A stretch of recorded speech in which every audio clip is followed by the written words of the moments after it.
శ్రీమాత్రే నమ. జయ గురు దత్తాత్రేయ నమ.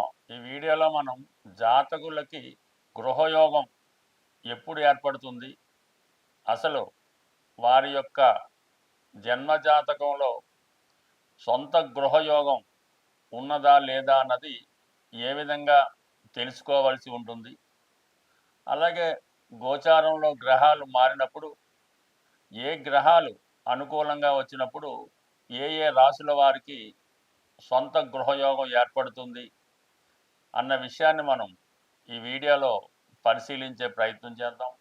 ముందుగా జాతకుడికి సొంత గృహం యోగం ఉందా లేదా తెలుసుకోవాలంటే చతుర్థ భావంపై మనం దృష్టి పెట్టవలసి ఉంటుంది. అలాగే చతుర్థ భావం, చతుర్థ భావాధిపతి, అలాగే కారకుడు కుజుడు, ఈ గ్రహాలు జాతకుడికి బలంగా ఉంటూ చతుర్థ భావంపై శుభగ్రహాల దృష్టి ఉన్నప్పుడు జాతకుడికి సొంత గృహయోగం ఏర్పడడం జరుగుతూ ఉంటుంది.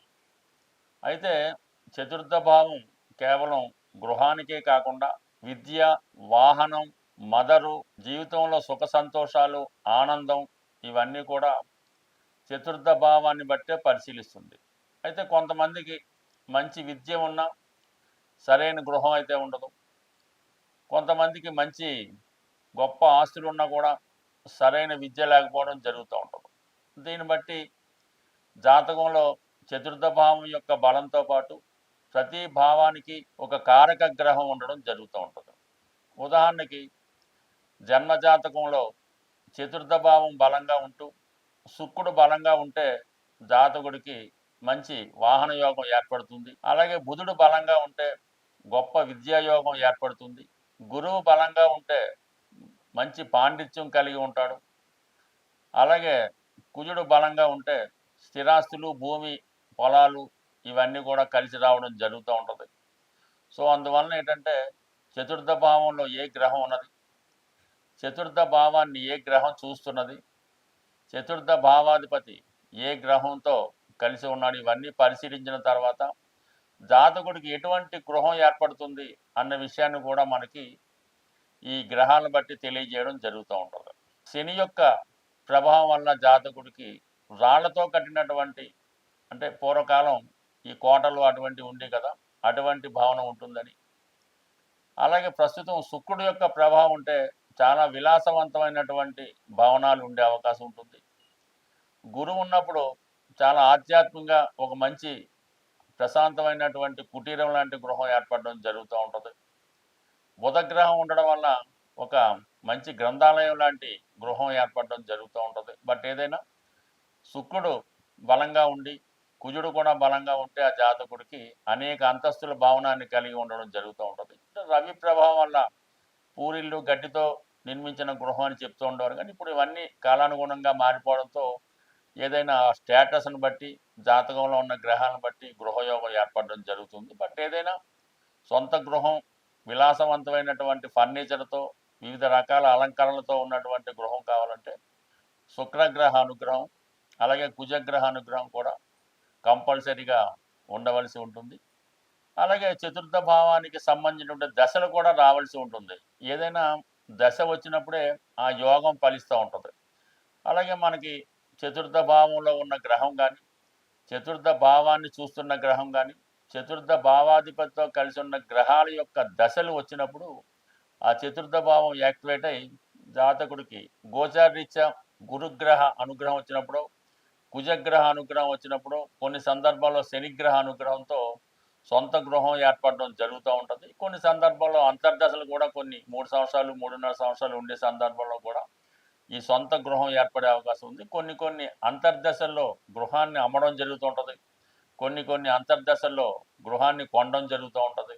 కొన్ని దశల్లో గృహం మారడం, అలాగే గృహం స్వదేశంలోన, విదేశంలోన, గ్రామంలోన, పట్టణంలో ఉన్నది కూడా జాతకంలో ఉన్నటువంటి గ్రహాల స్థితిని బట్టి ఆధారపడి ఉంటుంది. మనం ఇప్పుడు ఏ ఏ రాశుల వారికి ఎప్పుడు గృహయోగం ఏర్పడుతుంది, ఆ రాశులలో ఏ గ్రహాలు బలంగా ఉన్నప్పుడు ఎటువంటి గృహయోగం ఏర్పడుతున్న విషయాన్ని వివరంగా ప్రతి రాశికి తెలుసుకునే ప్రయత్నం చేద్దాం.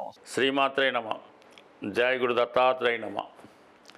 ఈ వీడియోలో మనం వృశ్చిక రాశి వారికి సొంత గృహయోగం ఎప్పుడు ఏర్పడుతుంది అన్న విషయాన్ని పరిశీలిస్తే ఈ వృశ్చిక రాశి వారికి ఏదైనా తొందరగా లభించే అవకాశం ఉండదు. ప్రతిదీ కూడా చాలా శ్రమ పడిన తర్వాత రావడం జరుగుతూ ఉంటుంది. సహజంగా ఈ వృశ్చిక రాశి రాశి చక్రంలో 8వ రాశి అవ్వటం వల్ల ఈ రాశి వారికి ఏది సాధించాలన్నా కూడా చాలా గట్టి ప్రయత్నం చేయాలి. అనేక ఒడిదుడుకులు ఎదుర్కొన్న తర్వాత సాధించడం జరుగుతూ ఉంటుంది. అలాగే వృశ్చిక రాశిలో ఏ గ్రహం పడినా ఆ గ్రహానికి సంబంధించినటువంటి కారకత్వాలు, ఆ గ్రహం యొక్క సొంత భావాలు కూడా చాలా వరకు ఇబ్బంది పడడం జరుగుతూ ఉంటుంది. అయితే అదృష్టం ఏంటంటే ఆ ప్రయత్నం కంపల్సరిగా నెరవేరుతుంది. ఆ ప్రయత్నం చేయడం వల్ల మీరు కంపల్సరిగా ఆ భావ ఫలితాలని సాధిస్తారు అని అది మనకి చెప్పడం జరుగుతూ ఉంటుంది. సో అందువలన ఈ వృశ్చిక రాశి వారికి చతుర్థ భావాధిపతిగా కుంభరాశి ఉంటుంది. కుంభరాశి అంటేనే త్యాగం చేయడం, తన దగ్గర ఉన్నటువంటి ఆస్తి ఇతరులకు త్యాగం చేయడం. చిన్నప్పటి నుంచి పుస్తకాలు కానీ, తన యొక్క బట్టలు కానీ, తనకు ఉన్నటువంటి ఏదైనా ఆఖరికి తను తెచ్చుకున్నటువంటి భోజనం కూడా ఇతర ఫ్రెండ్స్ ఎవరో వాళ్ళు తెచ్చుకోకపోతే వాళ్ళకి త్యాగం చేసి వీళ్ళు కొద్దిగా సర్దుకొని రావడం జరుగుతుంటుంది. అందుకని వీళ్ళకు ఉన్నటువంటి ఆస్తి కూడా ఇతరులకు త్యాగం చేయడం జరుగుతూ ఉంటుంది. అన్నదమ్ములకో, అక్క చెల్లెలకో, ఫ్రెండ్స్కో జరుగుతుంటుంది. సాధారణంగా ఈ వృశ్చిక రాశి వారు విదేశాల్లో ఈ ఉద్యోగాలే చేస్తున్నప్పుడు వారికి ఇక్కడ తదనంతరం ఒక ఆస్తి రావడం జరుగుతుంటుంది.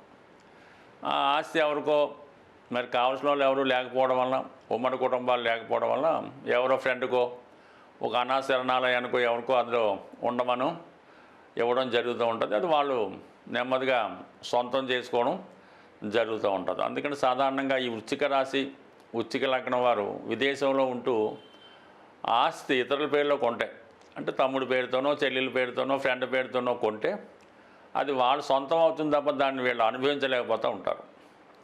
అలాగే వీళ్ళకి కట్నంగా వచ్చినటువంటి అత్తమామల యొక్క ఆస్తి కూడా వీళ్ళ దాకా రావడం జరగదు. అది పేరుకైతే ఇస్తారు కానీ అది వాళ్ళే అనుభవించడం జరుగుతూ ఉంటుంది. అటువంటి అటువంటి వృశ్చిక రాశి వారికి సొంత గృహం ఏర్పడాలంటే కంపల్సరీగా అది ఏదైనా ఒక పట్టణంలో బాగా అభివృద్ధి చెందినటువంటి సిటీలో వారు సొంత గృహం ఏర్పాటు చేసుకోవడం జరుగుతుంది. అటువంటి గృహం చాలా వరకు ఆధునిక సౌకర్యాలతో చాలా మోడరేట్గా ఉండడం జరుగుతూ ఉంటుంది అన్నమాట.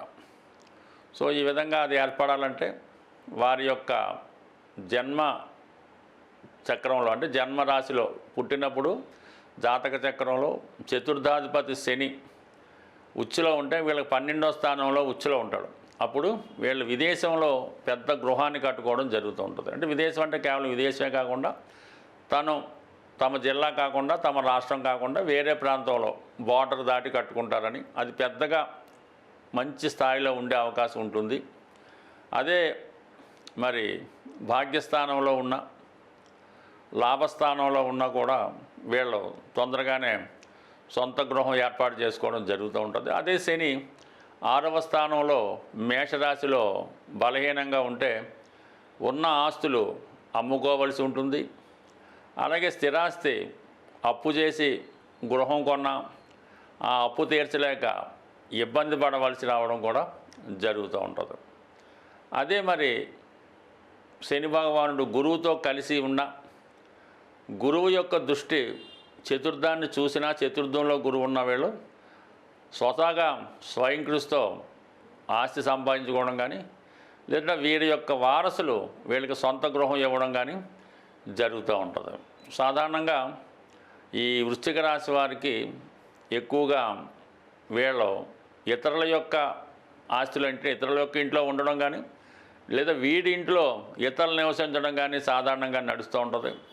బట్ ఏదైనా వీళ్ళ ఆస్తి ఇతరులు అనుభవించడం జరిగే అవకాశం ఉంది. అలా ఉండకుండా ఉండాలంటే వీళ్ళు మరి శివుని యొక్క అనుగ్రహం కోసం దక్షిణామూర్తిని ఎక్కువగా పూజించుకోవాల్సి ఉంటుంది. సాధారణంగా ఈ కుజుడి యొక్క అనుగ్రహం కోసం కుజుడి యొక్క రాసులు కానీ, అలాగే కుజుడు యొక్క రాశులు చతుర్థ భావం అయిన వాళ్ళు దక్షిణామూర్తి ఫోటోని మరి ఉత్తరం యొక్క గోడకు అమర్చి దక్షిణం చూసే విధంగా అమర్చుకోవడం వల్ల, ప్రతిరోజు దక్షిణామూర్తిని వారి శక్తిని అనుసరించి పూజించడం వల్ల, దక్షిణామూర్తి యంత్రం గృహంలో స్థాపించుకోవడం వల్ల గృహంలో ఉన్నటువంటి వాస్తు దోషాలు పరిష్కారం అవుతాయి. ఎస్పెషల్లీ వృశ్చిక రాశి వారికి స్థిరాస్తికి సంబంధించినటువంటి, అన్నదమ్ములకు సంబంధించినటువంటి సకల దోషాలు ఈ దక్షిణామూర్తి యంత్ర స్థాపన వల్ల న్యూట్రల్ అయ్యే అవకాశం ఉంటుంది. స్వస్తి. సొంత గృహం ఏర్పడాలంటే మరి పరిహారం అన్నది, ప్రతిదానికి కూడా పరిహారం అన్నది మన శాస్త్రాల్లో చెప్పడం జరుగుతుంది. అయితే మన జన్మ జాతకరీత్యా చతుర్థ భావానికి సంబంధించినటువంటి పరిహారం అన్నది జనరల్గా దశ అంతర్దశలో అది పక్కన పెడితే కామన్గా అందరికీ ఉపయోగపడే పరిహారం ఇది కుజుడు సంబంధించింది కాబట్టి, భూమి కుజుడు కాబట్టి సుబ్రహ్మణ్య స్వామి అంటే కుజుని యొక్క అధిదేవతగా సుబ్రహ్మణ్య స్వామి క్షేత్రాలు ప్రతి రాష్ట్రంలో ప్రతి జిల్లాలో కూడా సుబ్రహ్మణ్య క్షేత్రాలు ఉండడం జరుగుతుంది.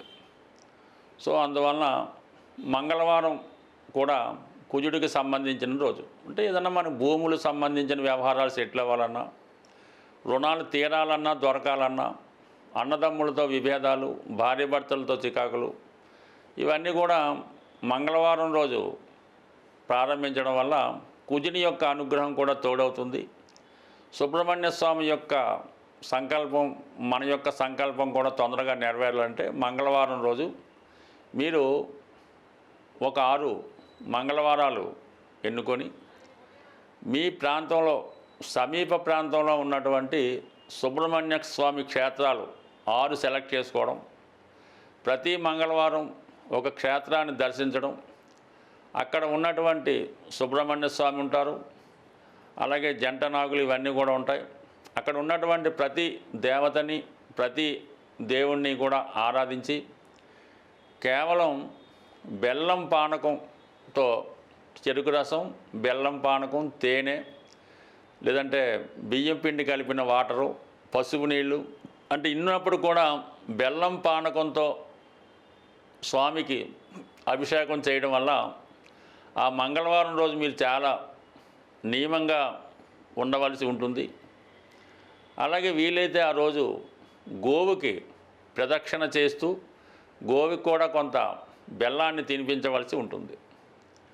ఈ విధంగా 6 సుబ్రహ్మణ్య క్షేత్రాలు దర్శించవలసి ఉంటుంది. అంటే పెద్దవే అక్కర్లేదు, మీ ప్రాంతంలో ఉన్నవి బాగా ఫేమస్ అయినవి 6 క్షేత్రాలు దర్శించడం వల్ల, 6 క్షేత్రాల్లో కూడా విధి విధానంగా పూజ చేయడం వల్ల ఫైనల్గా మీ సమీపంలో ఉన్నటువంటి మోపిదేవి అవ్వచ్చు, ఈ బెక్కవాళ్ళు అవ్వచ్చు, స్కందగిరి అవ్వచ్చు, పళని అవ్వచ్చు, అంటే మీ ప్రాంతంలో ఏదైతే ఫేమస్ ఉంటుందో ఆ సుబ్రహ్మణ్య క్షేత్రంలో మీరు విధి విధానంగా స్వామిని అభిషేకించడమో, పూజ చేయడమో, అర్చించడం వల్ల మీ యొక్క సంకల్పం తొందరగా నెరవేరే అవకాశం ఉంటుంది. సో ఇవన్నీ వీలు కాని వాళ్ళు మరి ఒక 41 రోజులు మీ యొక్క క్షేమతారలో ప్రారంభించి ప్రతి ఒక్కరోజు నిర్దిష్టమైన సమయంలో హనుమాన్ చాలీసా పారాయణ చేయడం వల్ల కంపల్సరీగా మీకు ఈ 41వ రోజులో నాటికే ఏదో ఒక శుభవార్త మీరు సొంత గృహ సంబంధించిన విషయంలో నెరవేరే అవకాశం ఉంది. అంటే ఏదైనా మనం పని ప్రారంభించేటప్పుడు తారాబలం కూడా ఇంపార్టెంట్గా చూసుకోవాల్సి ఉంటుంది. అది సాధన తార కొన్నింటికి, క్షేమతార కొన్నింటికి, ఈ విధంగా తారాబలాన్ని ఎన్నుకొని మనం ఈ యొక్క ప్రక్రియ ప్రారంభించినప్పుడు కంపల్సరీగా మీ యొక్క సొంత గృహం నెరవేరుతుంది. బట్ ఏదేమైనా సొంత గృహం నెరవేరాలంటే ముందు మీరు నివసిస్తున్నటువంటి గృహం వాస్తుపరంగా ఎటువంటి దోషం లేకుండా ఉండాలి. మీరు అద్దెకున్న ఎవరింట్లో ఉన్నా దాన్నే సొంత గృహంగా భావించి ఆ గృహాన్ని పరిశుభ్రంగా ఉంచడం, పాత వస్తువులు లేకుండా, బూజులు పట్టకుండా, చెదలు పట్టకుండా, ఇరిగిపోయినవి లేకుండా చక్కగా నీట్గా ఉంచడం వల్ల అది మీకు ఇమీడియట్గా ఒక కొత్త సొంత గృహాన్ని ఏర్పాటు చేయడం జరుగుతూ ఉంటుంది. అంటే మనం చూడగానే ఒక ఇంటి చూసినప్పుడు ఇది మీకు అద్దెల్లో ఉంటున్నారో సొంత ఇల్లులో ఉన్నారో అర్థమైపోతూ ఉంటుంది. అందువల్ల మీరు అద్దెంట్లో ఉన్న సొంత ఇల్లులాగా దాన్ని పవిత్రంగా చూస్తే మీకు ఆ అమ్మవారి కృపతో సొంత గృహం ఏర్పడే అవకాశం ఉంటుంది. స్వస్తి.